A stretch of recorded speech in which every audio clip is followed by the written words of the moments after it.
G'day guys, Casey here from Lured In Fishing. Today I want to talk about something super simple but super relevant, and that is fishing sinkers. Now there are a heap of different types of sinkers. What I have in front of me is not all of them, not even close to all of them, but it is some of the more common sinkers that you will see more frequently, and what I want to do today is explain a general use for each one, kind of when it's applicable to use them and when it's not applicable to use them, and also the kind of rigs that we might use to set these sinkers up on. So to start off, I'm going to start with two of the most commonly used, commonly seen basic sinkers of the whole lot, and that is these two here. Both very, very similar to each other. On the right hand side we have the humble ball sinker. On the left, the bean sinker. So, properties wise, very, very similar. They come in a range of different sizes, very, very similar sizes, and usually relatively corresponding sizes. So a size 2 ball sinker is going to be roughly the same size as a size 2 bean sinker, size 4 bean sinker, roughly the same size as a size 4 ball sinker, etc. They're both inline sinkers. They both have a hole straight through them where our line goes in, and they can run up and down our line. We can either tie them off, we can put a stopper, or we can peg them, we can put a swivel, we can do all sorts of different things to get them to stop moving around. But they are a super common sinker when it comes to setting up a running sinker rig, which is one of the most versatile, useful bait fishing rigs that you can make. Now, the differences between the two sinkers is essentially just the shape. These are the guys here, a little bit longer and a little bit flatter on the sides. Give you a close-up look of that. So a little bit longer and kind of oval shaped and a bit flatter. They have a long side and a skinny side. These guys here, they are a perfect sphere.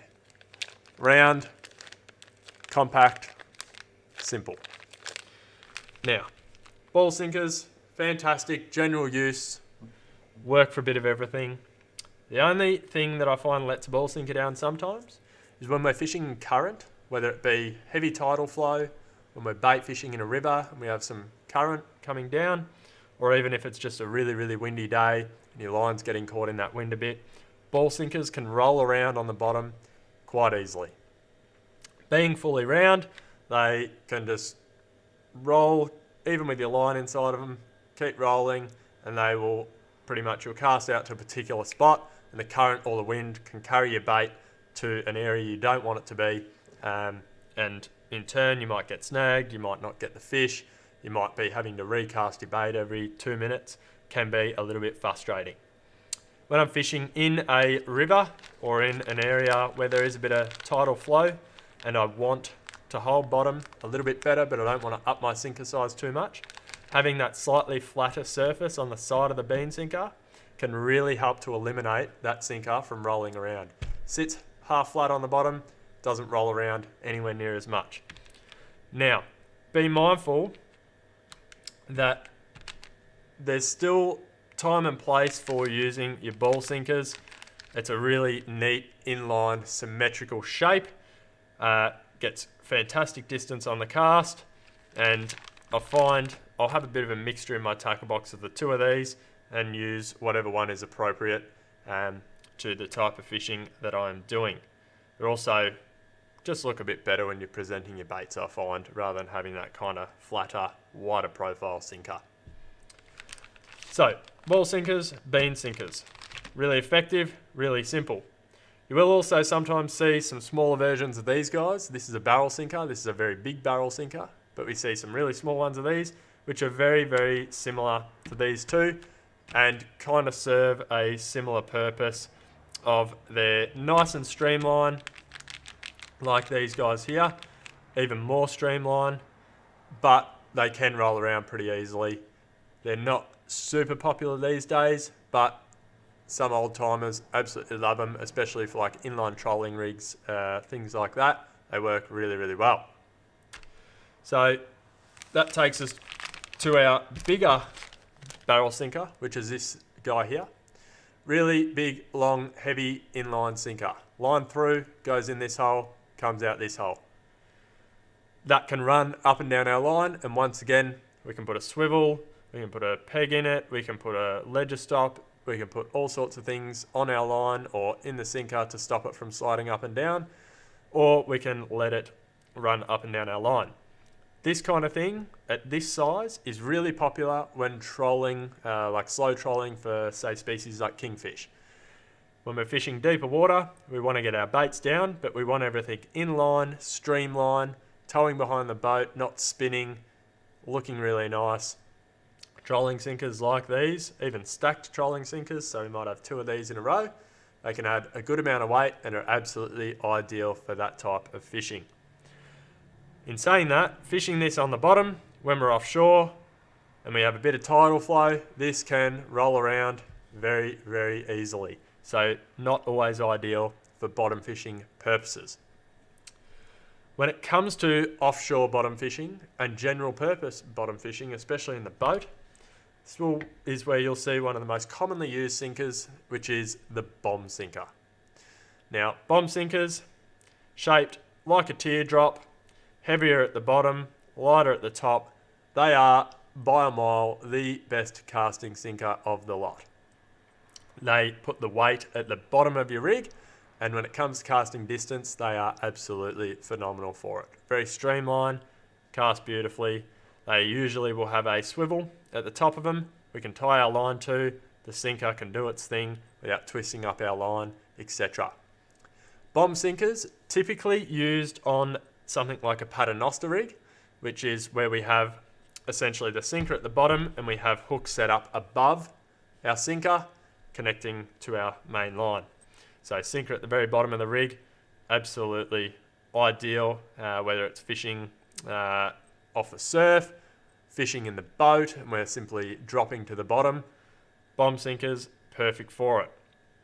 Another benefit of bomb sinkers, when we are fishing in the boat and we're dropping them to the bottom, they get down there nice and quickly, they're in line, but they don't have any flat sides. So when they're sitting in current, when they're kind of sitting vertical in current and the current's coming past them, it doesn't catch the sinker too much and you'll hold bottom very, very nicely.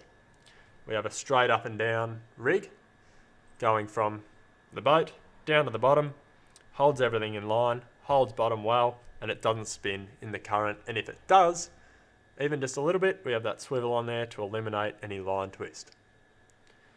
Now, as good as bomb sinkers are, not always the best sinker to fish off the surf. Even though they're great for casting distance, once again, when we have that bit of side wash and our sinker is flat on the bottom like so, laying on the bottom on its side, they can once again roll quite easily. They'll get carried in the current, they'll roll, and holding bottom, even with a 6-ounce bomb sinker, might not work. We then go to a star sinker. Now, these two sinkers are both the same weight. They're both 6 ounces. This is a 6-ounce star, this is a 6-ounce bomb. This sinker might not have held the bottom in the surf. Even though this one's the same weight, it may do. And it all comes down to the shape. So, star sinkers. They have flat sides and they essentially will sit flat on the bottom. We cast them out, they're not going to roll around, they sit really, really nicely on the bottom.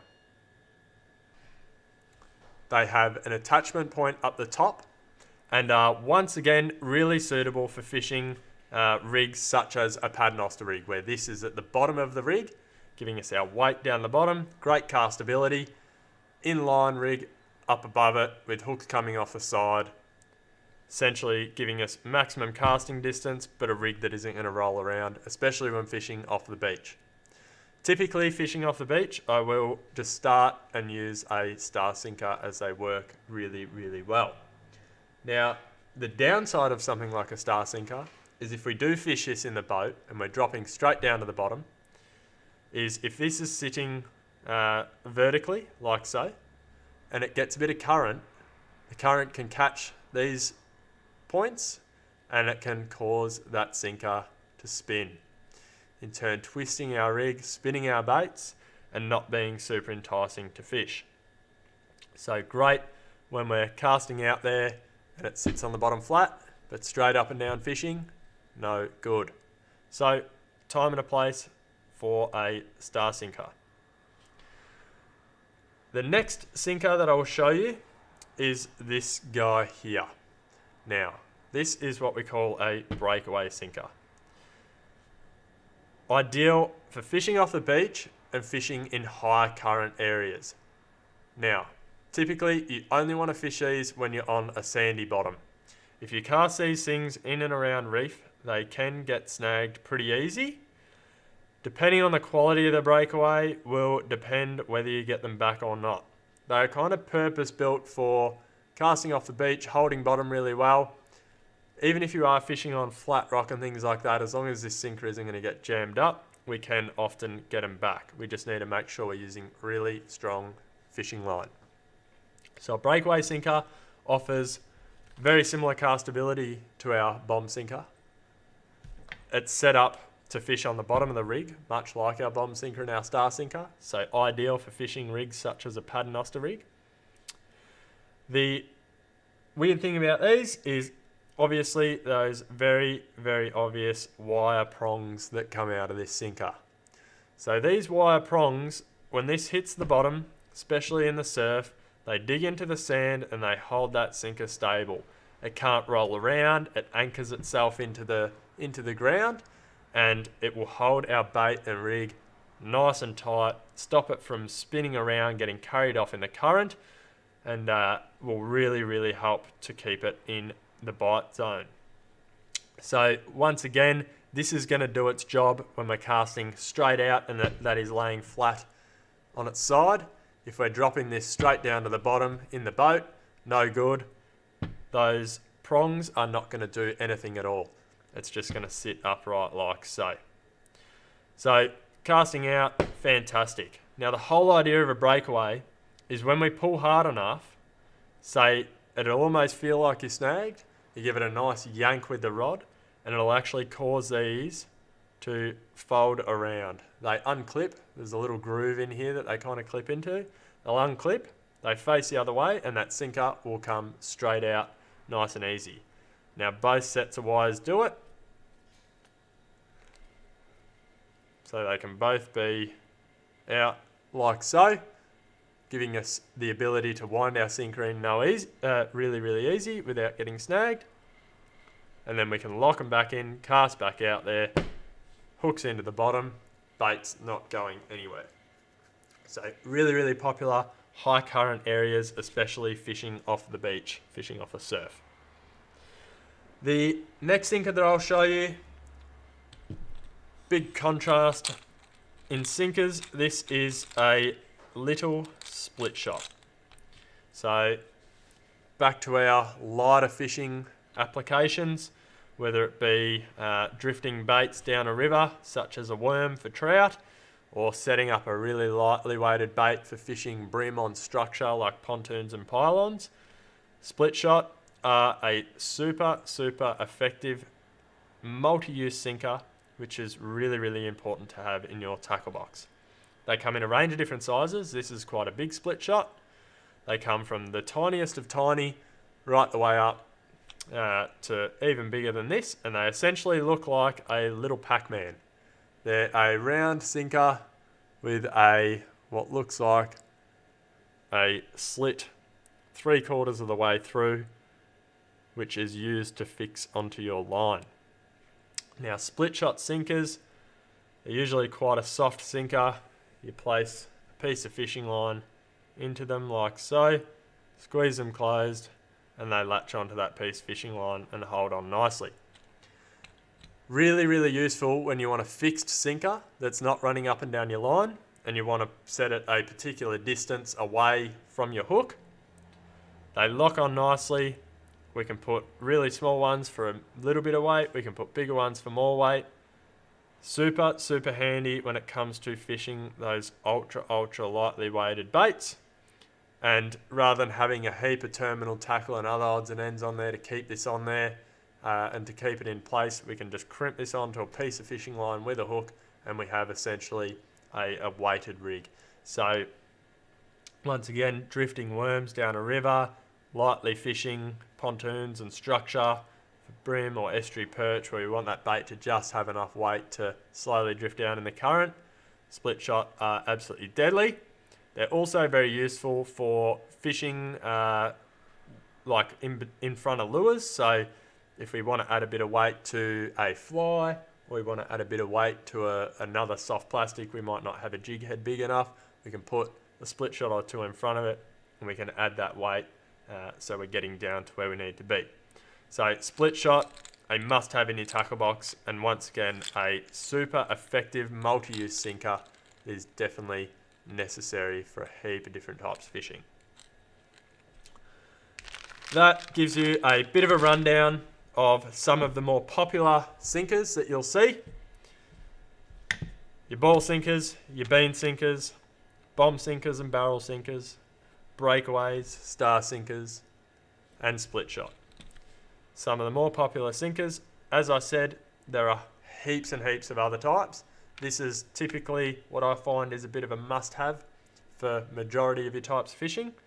You will see some odd, funky shapes, really old school, like oval sinkers, pyramid sinkers, half round sinkers, pebble sinkers, all sorts of different stuff. But what is there gives you a bit of a rundown on what I find is a bit of a must-have, as well as their uses and what they're best for.